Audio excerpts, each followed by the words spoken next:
મિત્રો ઘણા લોકોને એવો ભ્રમ હોય છે કે વેચાણ દસ્તાવેજ થઈ જાય એટલે આપણે માલિક બની જઈએ છીએ. પણ કાયદાની દ્રષ્ટિએ મિત્રો આ એક મોટો ભ્રમ છે અને આ મોટી ગેરસમજ છે.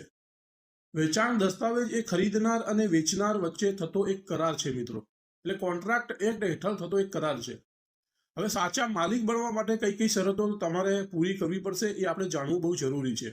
તો ચેનલ પર નવા છો તો ચેનલને સબસ્ક્રાઇબ કરી લેજો, ફેસબુક ઇન્સ્ટાગ્રામને ફોલો કરી લેજો, વિડીયો સારો લાગે તો લાઈક કરજો, તમારા મિત્રો સુધી શેર પણ કરજો. તો ચાલો મિત્રો જાણીએ કે આપણે સાચા માલિક બનવું હોય તો શું કરવું જોઈએ અને કઈ શરતો પૂરી થવી જોઈએ. ખરીદનાર જોડેથી તમે જે વેચાણ દસ્તાવેજ કર્યો છે એ વેચાણ દસ્તાવેજ રજીસ્ટર્ડ થયેલો હોવો જોઈએ, એટલે કે સબ રજિસ્ટર કચેરીમાં નોંધાયેલો હોવો જોઈએ. બીજું એ છે કે જે વેચનાર પાર્ટી છે એ વેચનાર પાર્ટી પોતે એ જે મિલકત વેચે છે તેનો સાચો માલિક હોવો જોઈએ. ઘણા કિસ્સામાં એવું બનતું હોય છે સંયુક્ત માલિકીની મિલકત હોય છે અને એ વ્યક્તિ વેચી મારતી હોય છે અને વેચાણ દસ્તાવેજ પણ કરી નાખતી હોય છે. પરંતુ આ સંજોગોમાં જો તેના વારસદારો હક દાવો ઉભો કરે તો આ વેચાણ દસ્તાવેજ રદ થઈ શકે છે, એટલે તમે માલિક નહીં બની શકો. ત્રીજું મિત્રો કે મિલકત પર કોઈ પણ પ્રકારનો કોર્ટ સ્ટે ઓર્ડર ન હોવો જોઈએ, કોઈ બોજો ન હોવો જોઈએ, કોઈ વિવાદ ન હોવો જોઈએ.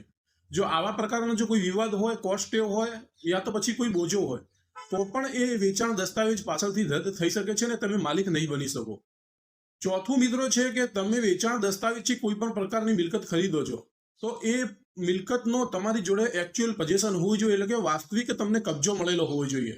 જો તમને વાસ્તવિક કબજો નહીં મળ્યો હોય તો ભલે ગમે એટલા વેચાણ દસ્તાવેજ કરી લીધા હોય તમે માલિક નહીં બની શકો.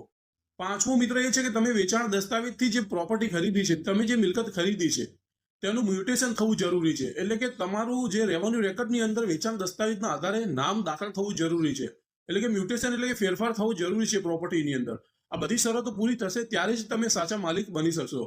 આવા જ લીગલ અપડેટ્સ અને લીગલ અવેરનેસના વિડીયો જોવા માટે ચેનલને સબસ્ક્રાઇબ કરી લેજો, ફેસબુક અને ઇન્સ્ટાગ્રામને ફોલો કરી લેજો મિત્રો.